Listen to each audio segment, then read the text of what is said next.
Have you wondered why some corporate leaders just got so lucky? Satya Nadella joined Microsoft in 1992 as just another engineer. 22 years later, he is the CEO, running a $3 trillion company. Sarah London joined an $150 billion healthcare company, Centene, in 2020. And 2 years later, at the age of 41, she became the CEO and the youngest woman for a Fortune 500 company. Sundar Pichai joined Google as a product manager in 2004. By the age of 43, he is the CEO of Google, and a few years later, the CEO of Alphabet, Google's parent company as well. And Debbie Zhu spent a decade climbing the ladder at Kayak, running its Asia-Pacific business, the entire commercial team later, before being tapped before the age of 40 to run OpenTable, the platform quietly behind 2 billion restaurant reservations a year. And none of these were the billion-dollar founder story. It's not just their talent, it's not the hours worked, it's a lot of times their choices. Specific, repeatable choices that help them fast-track their career, got lucky, and got to where they are. Hello, my name is Minnie, your favorite Gemini from New York. Welcome to Coffee with Minnie. In my 20s, I worked my butt off to chase that next promotion, more pay raise, being recognized within the company, finding the next career opportunity, and so on. And in hindsight, I did get them. I became a people manager at the age of 26, managed $10 million in B2B contracts, hired and nearly fired during COVID, and traveled the world while funding my MBA at MIT Sloan. For the longest time, I thought that was the product of me working really hard and harder than everybody else, as well as some luck. But here's what I've noticed now, having worked with senior leaders across multiple industries, multiple companies, and multiple countries. The people who get ahead faster are rarely the ones that work the hardest. At least not anymore. They're the ones who choose on purpose to put themselves in front of information, power, and problems that nobody gets access to. Everyone's working hard, but most in the wrong room. And today I am launching my career series on getting lucky.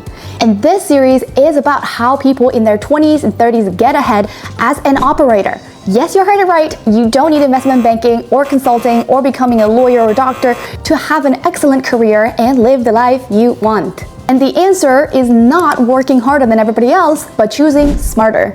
And today is the first episode where I will talk about the 3 choices that you can make as a young and ambitious operator in your 20s to help you choose the right external environment that accelerates your success. For those of you who don't know me, I've had a global career across Singapore, Hong Kong, and New York, and I'm currently working as a chief of staff in entertainment. I genuinely don't think my career moved forward much more quickly than some of my peers because I was smarter than them. And in fact, I was rarely the smartest person in a room.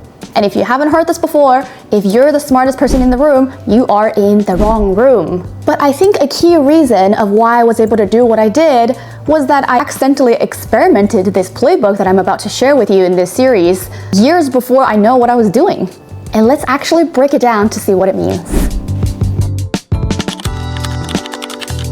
Here's the instinct that people have about international offices.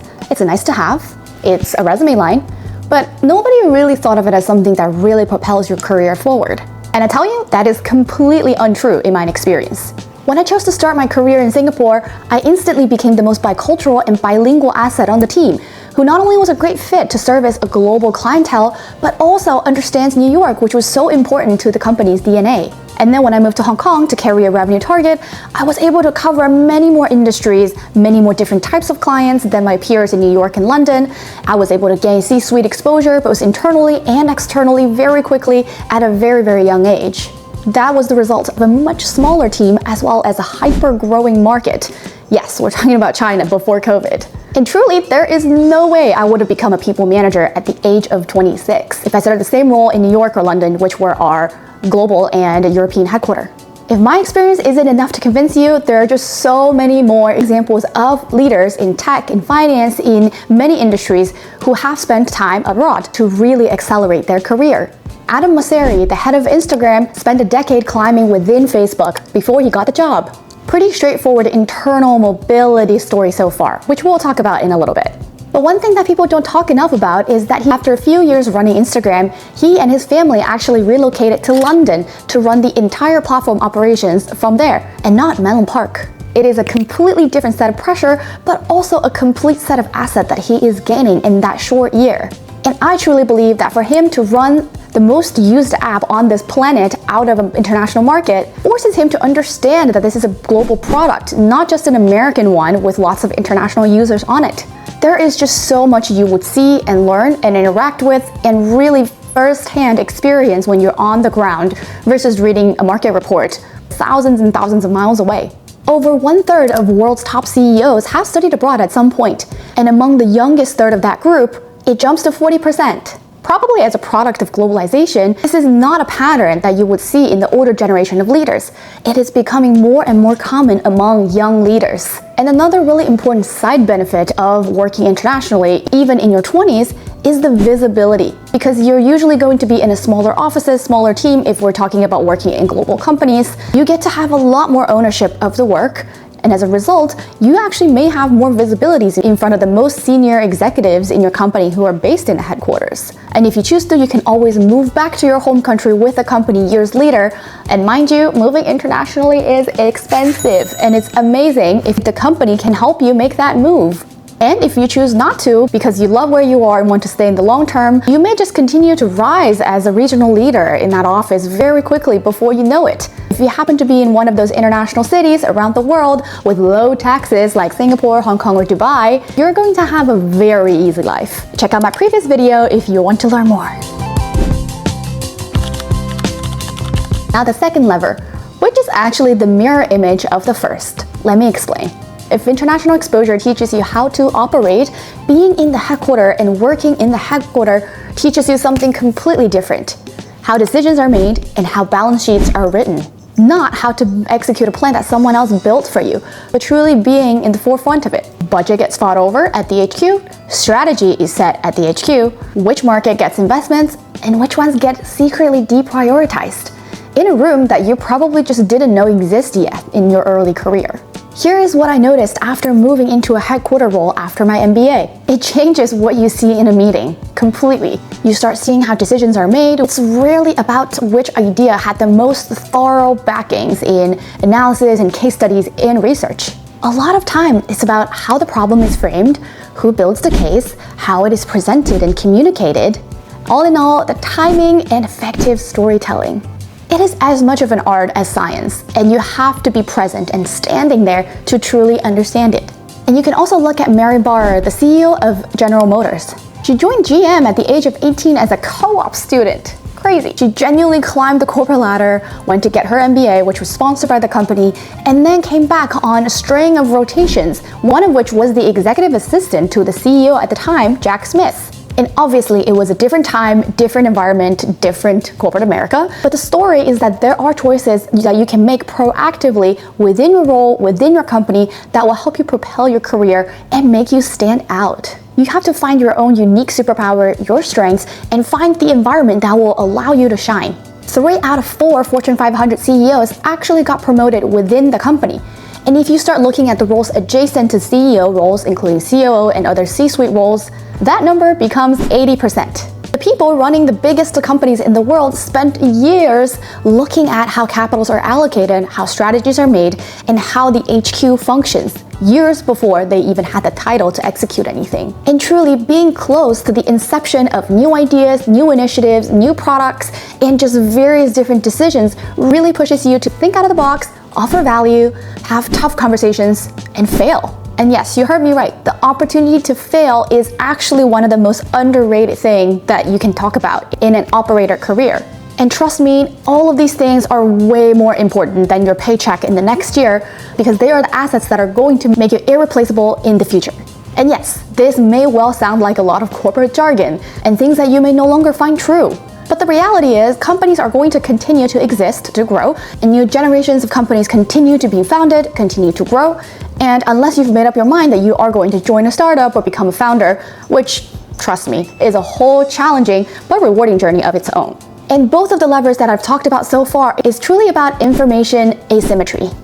You want to find the way that allows you to have the most information, whether that is going to your smaller regional offices or stay in the HQ, so that you have the opportunities to make smart choices, rise faster, get visibility, and really accelerate your career in your early days. And that is not to say you don't have to work hard. You're not going to win this by just being clever in a meeting room and saying the smartest thing. You've got to show your value. I'm just saying that there are many ways to do it, and it's not about clocking the longest hours in the office.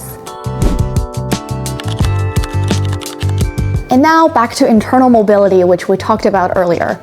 This is the third lever that I want to talk about today, which is truly more of a luxury than a guarantee. Not every company is truly supportive of it, and it's not always easy to make it happen at the time you want it for the role that you want it. But remember, you can always make choices. You can choose to be at a company and an environment where that is available. And this doesn't have to be a dramatic move. Yes, I probably went the route of always moving in the most dramatic ways possible. When I relocated with the company from Singapore to Hong Kong, I changed team as well. I changed my market coverage. I changed my location. It was a hell of a lot. But you don't have to do that. Sometimes one step at a time is more than enough. Changing a team within the same function, changing a different function, moving to a different country in the same role. There are just so many ways to make this work. And why is it a lever? Number one, you get to do what you enjoy more versus your previous job without the whole taxing process of finding a new job, getting used to a new company, and networking with all these people that you probably don't want to. It is almost a way for you to start at least fresh enough while having the stability cushion of your pay, your benefits, your friends at work, and so on. And number two, internal credibility that expands your internal network. When the company is willing to move a talent internally, you've already proven yourself to be valuable to this company, to at least your previous team, and to the people that you work with. No one's gonna move someone who was just mediocre at work. And by having that, your onboarding time in your new job is going to be significantly shorter, which again, going back to the whole topic about rising up fast today, you actually will have more time to build on your skill sets, your strengths, and just do something that you're genuinely interested in. And number three, a pathway to a new life that you desire. Here's the kicker. If you're watching this from outside of the US and are interested in moving to the US at some point to work or live, this is a very important information for you. That internal transfer to the US is probably the best visa strategy that you should pursue now. If you've been tracking all the visa news in the US, new H1B applications are now facing a $100,000 application fee, which is a hefty cost to a lot of employers. And yes, it requires employer sponsorship and is lottery-based. Lottery? Even OPT, which is a university-sponsored work visa, is facing similar challenges. On the flip side, internal transfer visas, which are the L categories, are available to executives and skilled workers who have been with the company for over a year in an overseas branch. No lottery. Yes, you have to apply. Yes, there's a petition. And yes, you can still be rejected, but there is no lottery. It is black and white. And if it does get approved, you're able to move to the country, have a relatively straightforward path to getting permanent residency or green card in the US, and just have a relatively stable visa status in this country. We can go into all of this another day if you're interested, but hope it gives you some different perspectives of the hidden benefits of an internal mobility move. So here are the three levers: the international exposure that gives you scope, headquarters that give you proximity to power, and internal mobility that gives you a foot in the door, which can be genuinely hard from the outside. And I absolutely am aware that not all of these options are available to everyone, depending on your circumstance. I've done all three in my career so far, a lot of it accidental without being too intentional, but now reflecting truly on these choices, I think they're really the ones that made a difference. And so I think if you're earlier on in your career and want to find ways to accelerate in this extremely established, rigid system of corporate America, or just big corporations in general, these are maybe the ways that help you break out of it and truly make yourself visible and seen. That wraps up the first episode, but you can expect so many more to come in this Get Lucky series that help you propel your career. And some of them are go where the revenues are, choosing your boss, and becoming a leader early. Stay tuned, and I will see you next time. Bye.